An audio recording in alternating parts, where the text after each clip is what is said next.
बातें बना लेना बड़ा सरल है, पर अपनी ममता को, आसक्ति को समेट पाना बहुत बहुत कठिन है। कोई बिरला साधक ऐसा होता है जो अपने लक्ष्य की तरफ रखता है, भगवान सामने, सदगुरुदेव सामने, पर ये दुष्ट इंद्रियां और मन जगत को ही पाना चाहते हैं, जगत को ही भोगना चाहते हैं, जगत को ही देखना चाहते हैं। कैसी मलिनता! इसलिए भक्त्या युक्तः, बातें केवल कर लेना थोड़ी होता कि हमें भगवत प्राप्ति करनी है। भगवत प्राप्ति करनी है तो इसके मूल में सारी बात आ गई कि अब मुझे और कुछ चाह नहीं रखनी, और कोई कामना की पूर्ति नहीं करनी, और किसी से अपनापन नहीं रखना, मुझे प्रभु चाहिए। ये सावधान हो जाइए, आप एकांत में भी भगवान के सामने हैं, आपको हमारे श्यामा श्याम देख रहे हैं।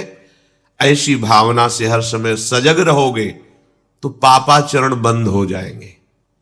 जिनकी इच्छा एकमात्र भगवत प्राप्ति की है, यदि छंतो, तो उनको क्या करना होगा? ब्रह्मचर्यम चरंती, ब्रह्मचर्य का पालन करना होगा। प्रत्येक इंद्रियों का निर्विषय हो जाना वास्तविक ब्रह्मचर्य है। केवल जनेंद्रिय से ही ब्रह्मचर्य को नहीं लेते। हमारी प्रत्येक इंद्रिय भोगों से रहित होकर भगवत अनुराग में, नेत्र प्रभु को देखना चाहते हैं, त्वगेंद्री प्रभु को स्पर्श करना चाहती है, घ्राणेंद्री प्रभु के श्री अंग की गंध पाना चाहती है, श्रवणेंद्री प्रभु के वचन सुनना चाहती है। एक एक इंद्रिय अपने प्रभु में लग गई, अंतर्मुख हो गई, बाहर विषयों का त्याग हो गया। इसे ब्रह्मचर्य कहते हैं। पर प्रारंभिक ब्रह्मचर्य में जनेंद्रिय का ब्रह्मचर्य अत्यंत आवश्यक है। यदि जनेंद्रिय जन्य व्यभिचार दोष से युक्त है तो कदापि उसे भगवत प्राप्ति नहीं हो सकती। शुभ गति व्यभिचारी शुभ गति चाहे, असंभव। और भगवत मार्ग में सबसे बड़ा दुश्मन यही व्यभिचार दोष है, काम। इसी से हमारा हृदय मलिन होता रहता है, अंधा बटे और पड़ा चबाए वाली दशा रहती है। कहते हमें 50 वर्ष हो गए। अरे 50 जन्म हो जाए, तुम व्यभिचार करो, गंदी बातें करो, गंदे चिंतन करो, सो समय व्यतीत करें, अनंत जन्म व्यतीत हो गए, भगवत प्राप्ति हुई क्या? 50 वर्ष से भगवत प्राप्ति हो जाएगी क्या? 5 मिनट काफी है भगवत प्राप्ति में, एक बार नाम काफी है। वो स्थिति तो लाओ। बार बार बहिर्मुख वृत्तियों के द्वारा विषयों में सुख बुद्धि कर लेने से हमारा सारा का सारा अध्यात्म चिंतन बदलता रहता है, इसलिए लाभ नहीं मिल पाता, एक रस चिंतन नहीं रह पाता। बार बार विक्षेपी विषय करते रहते हो, हम सहते रहते हैं और भोगते रहते हैं। एक बार तो हिम्मत करके उठो, अब लो नशानी अब ना नशई हो, एक बार तो दृढ़ बनो। बस मन के अनुकूल चलने की बात को तुम्हें रोकना होगा, तभी तुम्हारे अंदर यदि छंतो, ऐसी इच्छा जागृत होगी। पक्का पक्का ऐसा ही है। जब हम किसी विषय के वेग को सहते हैं, विषय नहीं भोगते, तो मन बहुत जलाता है। उस जलन में फिर एक ही बात होती है, बस भगवत प्राप्ति हो जाए, झंझट खत्म हो जाए। कब तक हम इसमें चलेंगे? एक बार भगवत, वो जलन हमको भगवत प्राप्ति की इच्छा प्रकट करती है। अपने लोग क्या करते हैं? जलन को मिटाने की कोशिश करने लगते हैं, तो भगवत प्राप्ति की इच्छा क्या, भोग प्राप्ति की तृष्णा जागृत हो जाती है। भोगे हुए भोगों को बार बार भोगने की इच्छा का नाम तृष्णा है।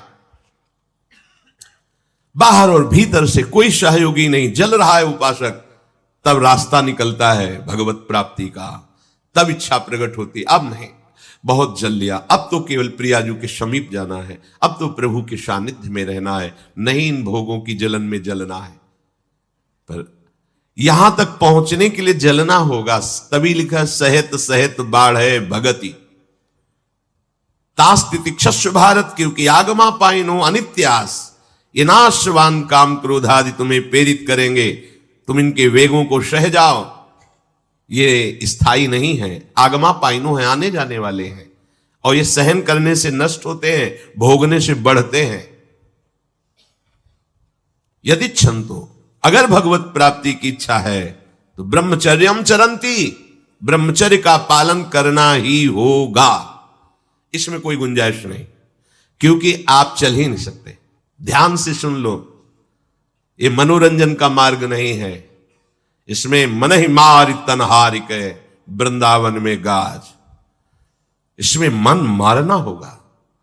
प्रायः ये मन को दुलार करने वाले लोग कभी भाग्य से सत्संग में भी आ जाते हैं, कभी श्री विग्रह के दर्शन करने भी मंदिर पहुंच जाते हैं, कभी तीर्थ याटन भी करते हैं, पर इनका कोई लक्ष्य नहीं होता।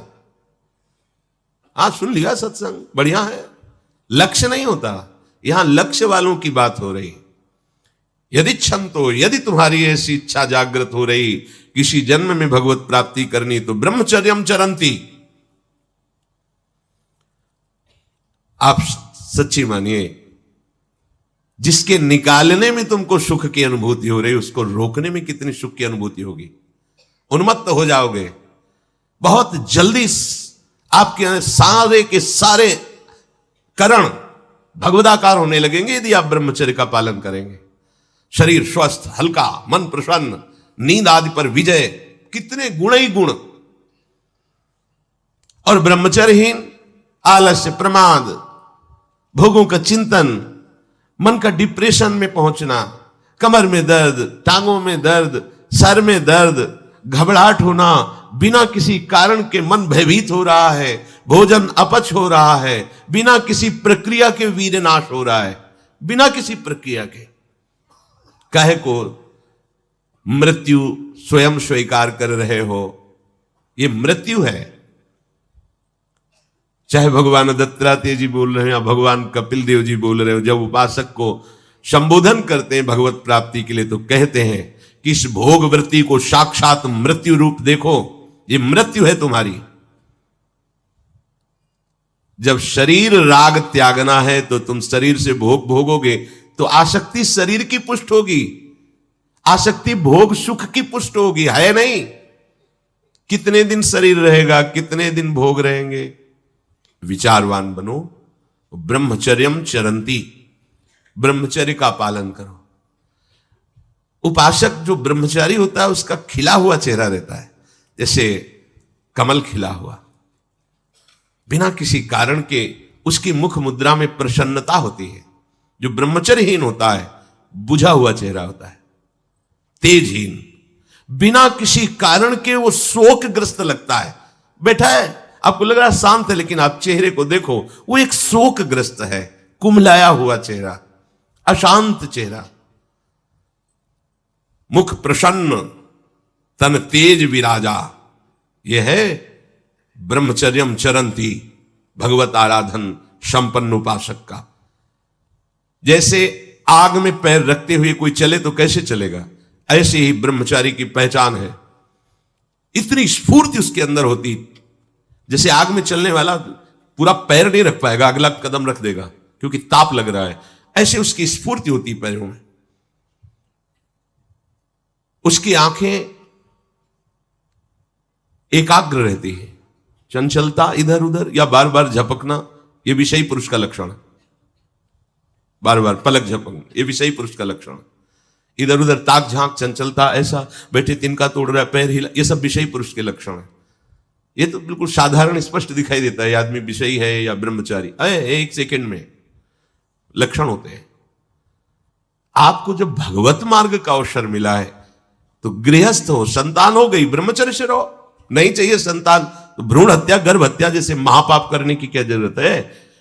उसी वीर से संतान उत्पन्न होती है जिसको आप नष्ट कर रहे हो, जिसको आप ऐसे पानी में बहा रहे हो, व्यर्थ फेंक रहे हो, तो उसको भ्रूण हत्या का पाप लग रहा है, तो तुमको पुण्य लग रहा है, वीरपात कर रहे हो तुम्हें भी वही हत्या लग रही है, क्योंकि उसमें वही जीवात्मा है जो मां के गर्भ में जाके बालक रूप धारण कर लेती है, उसको तुम नष्ट कर रहे हो।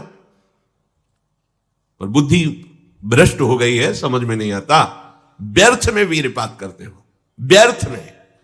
तुम्हारा भजन बनेगा, तुम अध्यात्म के योगी बनोगे, मजाक है अध्यात्म का मार्ग।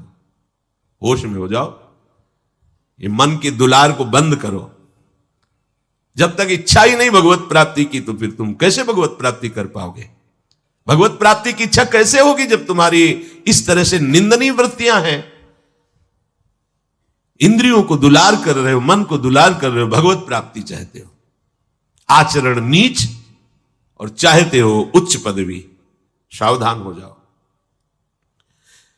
यदि क्षंतो ब्रह्मचर्यम चरंत, ब्रह्मचर्य बहुत बहुत आवश्यक है, सबके लिए आवश्यक है, स्त्री पुरुष सबके लिए आवश्यक है। आप उसको केवल भगवत प्राप्ति से ही मत समझिए। अरे जीना है तो ब्रह्मचर्य की आवश्यकता है, स्वस्थता की आवश्यकता है, प्रसन्नता की आवश्यकता नहीं। मरा हुआ जीवन, रोज सुबह शाम निकल रही, रोज जीवन जा रहा है, किस काम का जीवन? गया, गई रात्रि, गई दिन, गया समय, जा रहा है। तुम्हारा उद्देश्य क्या है? तुम्हारे हाथ क्या लग रहा है? क्या प्राप्त कर रहे हो? विचार ही नहीं रह गए, विवेक ही नहीं रहे, पशुवत बस ऊपर चमड़ी में सुंदरता का लेप करके और मलमूत्रों के भांड में प्रियता करके पूरा जन्म नष्ट कर देना। कैसी धिक्कारमयी बुद्धि हमारी है। जहां हमें मुक्त होना चाहिए वहां मांग क्या रहे?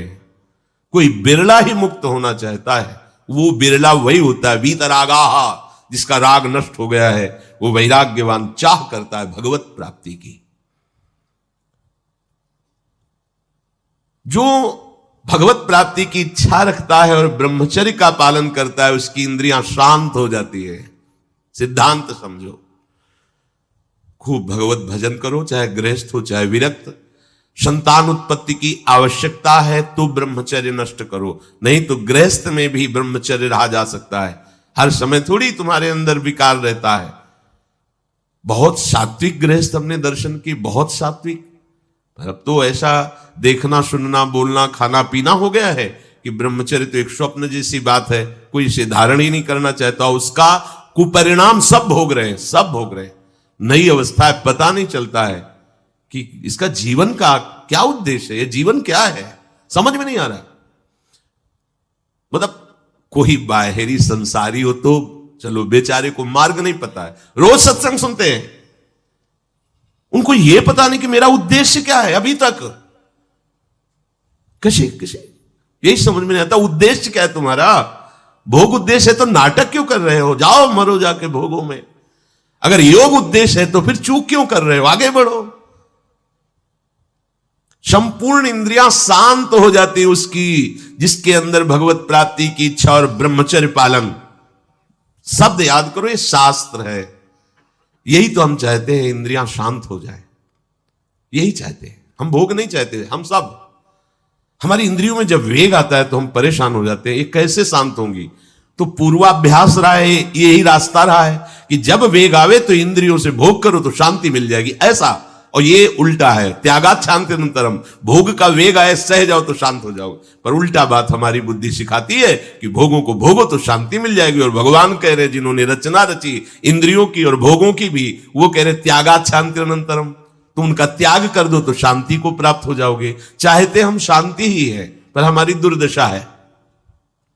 एक आदमी गंगा के किनारे शांत बैठा, गंगा की तरंगों में आनंद ले रहा था। उसका मित्र आया, ओ कैसे बैठे हो?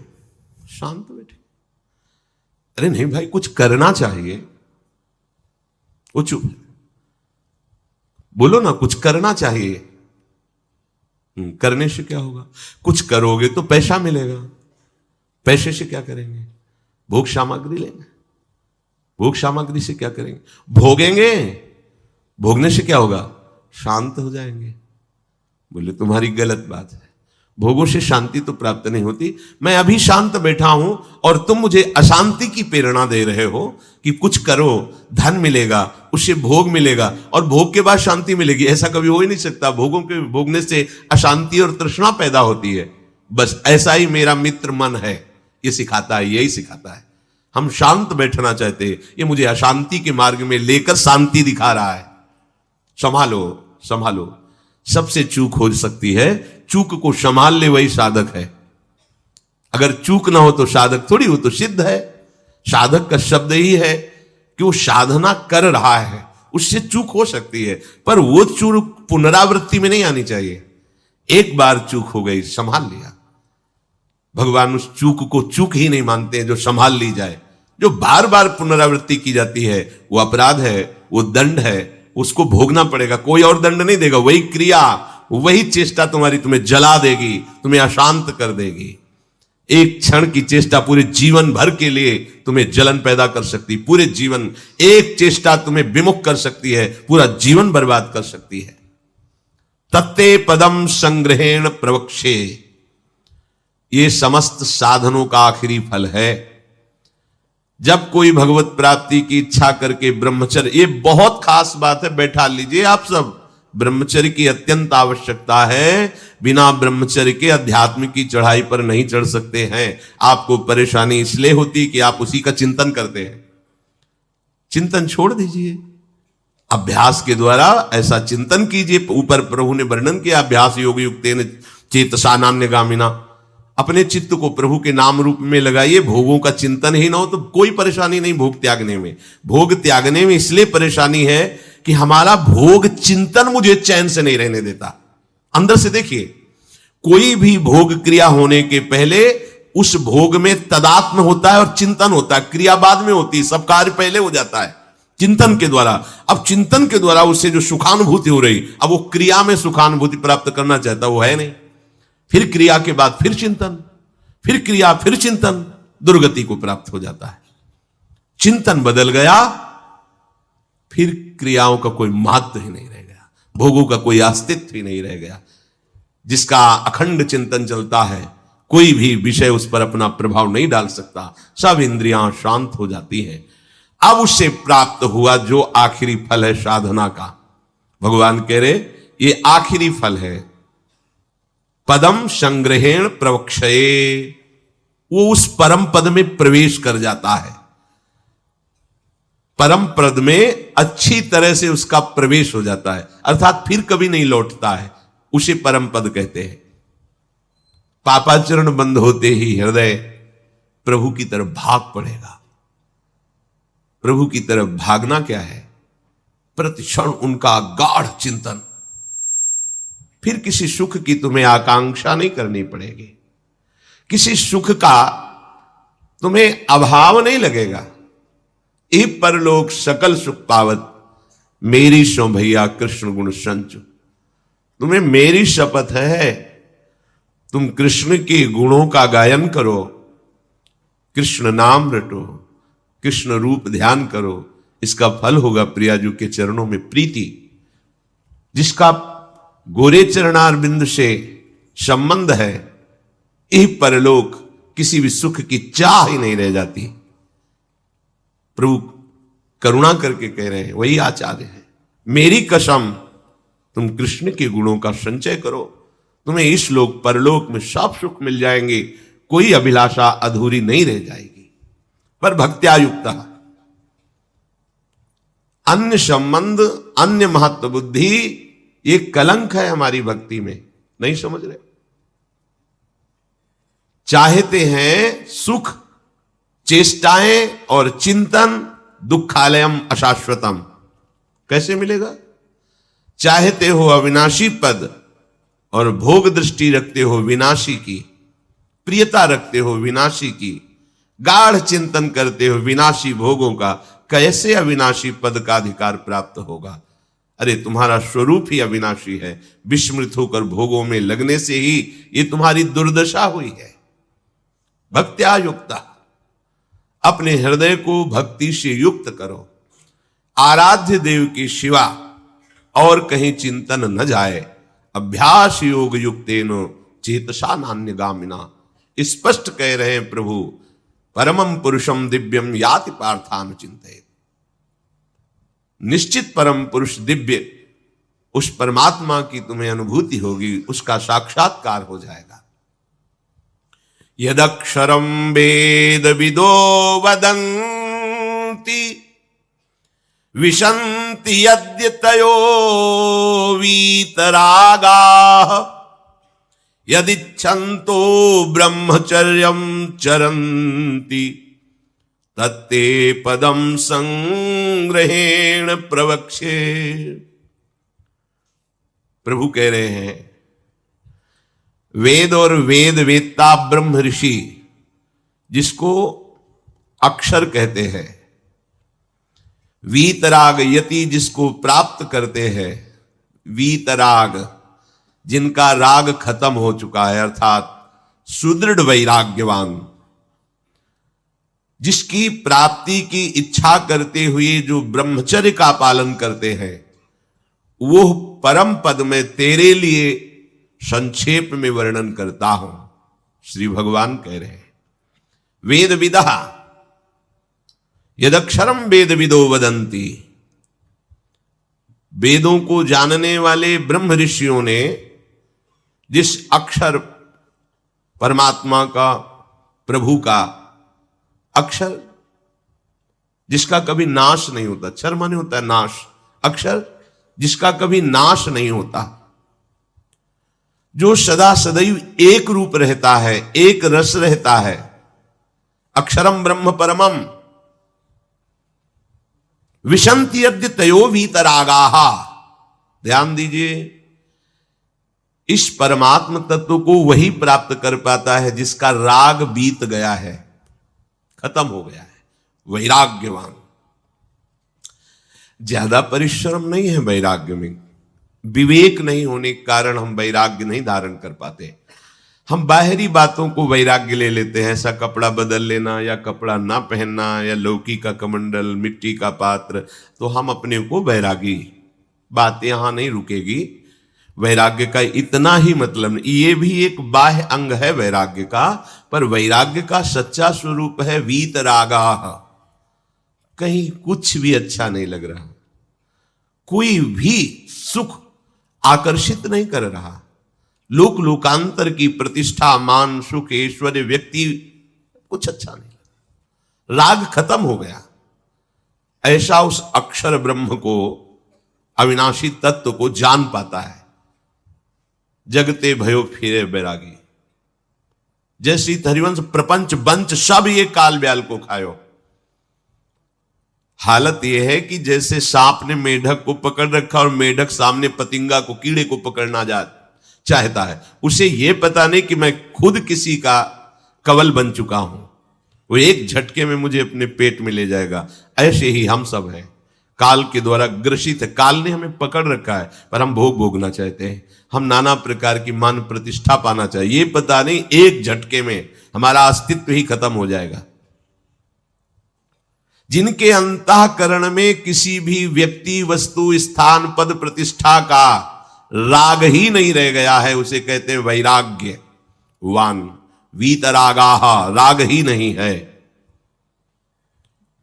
जिनका अंतःकरण निष्पाप, निर्मल हो चुका है, जिनके हृदय में केवल भगवत प्राप्ति की उत्कट लालसा जागृत हो गई है, ऐसा साधन संपन्न उपासक परमात्म तत्व में प्रवेश पाता है। सर्वद्वाराणि संयम्य मनोहृदि निरुध्य च मूर्धन्याधायात्मनः प्राण मास्थितो योग धारणम ओमित्येकाक्षरं ब्रह्म व्याहरन् मामनुस्मरन् यह प्रयाति त्यजन् देहं सयाति परमां गतिम। श्री भगवान कह रहे, जब वो ब्रह्मचर्य से भगवत प्राप्ति की इच्छा करके चित्त से निरंतर मेरा चिंतन करता है, तो इंद्रियां शांत हो जाती है। इंद्रियों के संपूर्ण द्वारों को रोक दिया, आंखें खुली हैं या बंद, केवल नाम दिखाई दे रहा है या मंत्र दिखाई दे रहा है, या मंत्र अधिष्ठात्र देवता श्यामा श्याम दिखाई दे रहे हैं। ये आंख बंद करके ध्यान लगाना कमजोरी है, क्योंकि अभी उसे बाहर कुछ और और अंदर कुछ और। इसलिए जब बाहर भीतर एक बात हो जाती है तो आंख खुली रहे तो भी नहीं दिखाई दे रहा और कुछ, वो आंख बंद रहे तो कोई समस्या नहीं। खुली और बंद केवल पलकों का भेद है। अंतर के चिंतन का चिंतनीय तत्व उसकी दृष्टि के सामने होता है। इंद्रियों के संपूर्ण द्वारों को रोक लिया, बड़ा कठिन है, देख लो, बहुत कठिन है। फिर मन को हृदय में निरुद्ध कर दिया, हृदय के सिवा मन जा ही नहीं, कोई वस्तु, व्यक्ति, स्थान का कोई चिंतन नहीं, मन अमना। प्राणों को सूक्ष्म करके मस्तक पर चढ़ा लिया। इसे योग धारणा कहते हैं। और फिर उस समय ये भगवान का नाम है ओम, ये ब्रह्म स्वरूप है। इसी से वेदों का प्रादुर्भाव हुआ है। वेदों का जनक है प्रणव ओम, आ उमा, इन्हीं से वेदों का प्रादुर्भाव हुआ है। बड़ी महिमा है ओम की। उद्गीत, एक अक्षर ब्रह्म का मानसिक चिंतन करते हुए माम अनुस्मर, मेरा स्मरण करते हुए वो जब शरीर छोड़ता है तो सीधे परम गति को प्राप्त होता है। आप घबरा जाएंगे नहीं? घबरा जाएंगे ना ये बात सुन के? समस्त इंद्रियों को रोककर, मन को हृदय में निरुद्ध करके, प्राणों को इतना सूक्ष्म कर लिया है कि ब्रह्मरंध्र में स्थापित कर दिया, और ओम उच्चारण करते हुए ब्रह्मरंध्र फटा, परम गति को प्राप्त हुआ। ये है शुद्ध परम योगी की गति। इसलिए महाप्रभु हरिवंश चंद्र जो बिल्कुल सरल बात कह रहे हैं और उसके साथ साक्षी भी दे रहे हैं कि ये मैं ही नहीं कह रहा हूं, ये बड़े बड़े महापुरुष कह रहे हैं। आरती मदन गोपाल की कीजिए, देव ऋषि व्यास सुखदास सब कहत निज, क्यों न बिनु कष्ट, क्यों न बिनु कष्ट रस सिंधु को पीजिए। आरती मदन गोपाल की कीजिए, आरती मदन गोपाल की कीजिए। हरिवंश महाप्रभु के बड़ा एक कष्ट का मार्ग है। चूक हो गई तो परम गति नहीं मिलेगी, लेकिन हम तुम्हें हंसते खेलते परम गति का मार्ग बता रहे। हित सजनी जो परम कृपाल है। मदन गोपाल को अपने घर का ठाकुर मान लो। पद्मासन लगा के, प्राणों को सूक्ष्म करके, इंद्रियों को निर्विषय करके, मनोनिग्रह करके, प्रणों का चिंतन करते हुए, योग बल से प्राणों को मस्तक पर धारण करके, ब्रह्मरंध्र का भेदन करके परम गति को, वो परम गति बहुत हल्की होगी जो यहां मिलेगा। इस परम गति को प्राप्त महापुरुष भी महारानी जी के निकुंज में झांक भी नहीं सकते, नहीं झांक सकते। बहुत दुर्लभ रस है ये। क्या करो? बिल्कुल, क्यों न बिन कष्ट रस सिंधु को पीजिए। परम गति यही तो है लालजू महाराज, और कौन है? यही परम पद है। वो मेरे में प्रवेश पा जाता है, एकत्व भाव से भगवान में लीन हो गया। जैसे जल की तरंग समुद्र में लीन हो गई, ऐसे वो लीन हो गया। यहां का लीन होना अलग है। बहुत जल्दी आपको बिना किसी कष्ट के परम लाभ मिल जाएगा। ठाकुर सेवा विराजमान कर लो। मदन गोपाल, लाडले लालजू, राधा नाम या राधा वल्लभ रूप, प्रियालाल, जो भी भाव जैसे बन पावे, ठाकुर सेवा विराजमान कर लो। इनकी दासता से परम गति तुम्हारे पीछे पड़ी रहेगी। स्वीकार कर लो, स्वीकार कर लो। हम नहीं कह रहे, तस्मात् शास्त्रम प्रमाणम दीयमानम न गृहणन्ति बिना मत सेवनम जनाहा। जो सारूप्य सामीप्य सारिष्ट एकत्वाद मोक्ष परम गति है, वो भगवान देते तो मना कर देते, हमें नहीं चाहिए, बस हमें आपकी सेवा चाहिए। बिना मत सेवनम जनाहा, आपकी सेवा छूट जाए ऐसा मुझे मोक्ष आदि नहीं चाहिए, परम गति नहीं चाहिए। महाप्रभु कह रहे हैं क्यों कष्ट में कदम रख रहे हो? आओ, बिल्कुल सहज सरलता से परम गति तुम्हारे पीछे पड़ी रहेगी और रस सिंधु का तुम पान करोगे। क्या? इन ठाकुर का श्रृंगार करो। बहुत रिजवार है, इनको आपका भाव चाहिए। जैसे भी आप हो, कोई शर्त नहीं है कि ये चीज होनी ही चाहिए, नहीं। देखो, बाजरे की रोटी और नमक, धन्ना जाट, कुछ नहीं है, दूसरी वस्तु नहीं है ही नहीं घर में। और ठाकुर साथ खेला कि नहीं खेला? आज तक वर्णन किसी भोग का ठाकुर जी ने नहीं किया। वाह वाह, सुदामा के तंदुल पाके बोल पड़े वाह, आज जो तृप्ति मिली वो कहे। सबरी के बेर पाकर के ठाकुर जी को तृप्ति हुई। तो अगर 56 भोग से तृप्ति होती तो फिर बात अलग थी कि हम गरीब कैसे भोग लगा पाएंगे। लेकिन हमारे ठाकुर को आपका भाव चाहिए। गर्व है कि मैं 56 भोग लगाता हूं, ठाकुर ने देखा भी नहीं, दृष्टि भोग भी नहीं लगाया, क्योंकि गर्व रूपी दूषित वस्तु उसमें पड़ी है और भाव रूपी परम स्वादिष्ट वस्तु पड़ी है। तो बाजरे की रोटी को रोकना पड़ा धन्ना जाट को कि तू 3 दिन हो गए पूरी रोटी खा लेगा तो मैं भूखा रह जाऊंगा, आधी तुम पाओ आधी हम पाएंगे। नवकिशोर ठाकुर जी नई अवस्था, धन्ना जाट खेल रहे ठाकुर भाव। महाप्रभु कह रहे हैं मदन गोपाल का श्रृंगार करो, उनकी आरती उतारो। देव ऋषि नारद, शुकाचार्य, भगवान व्यासदेव जी आदि बड़े बड़े महापुरुष कह रहे हैं यदि मदन गोपाल ठाकुर की सेवा की तो बिना कष्ट के परम गति परम सुख तुम्हें वरण कर लेगा। बिना कष्ट के तुम परम सुख सिंधु में डूब जाओगे, विश्वास करो।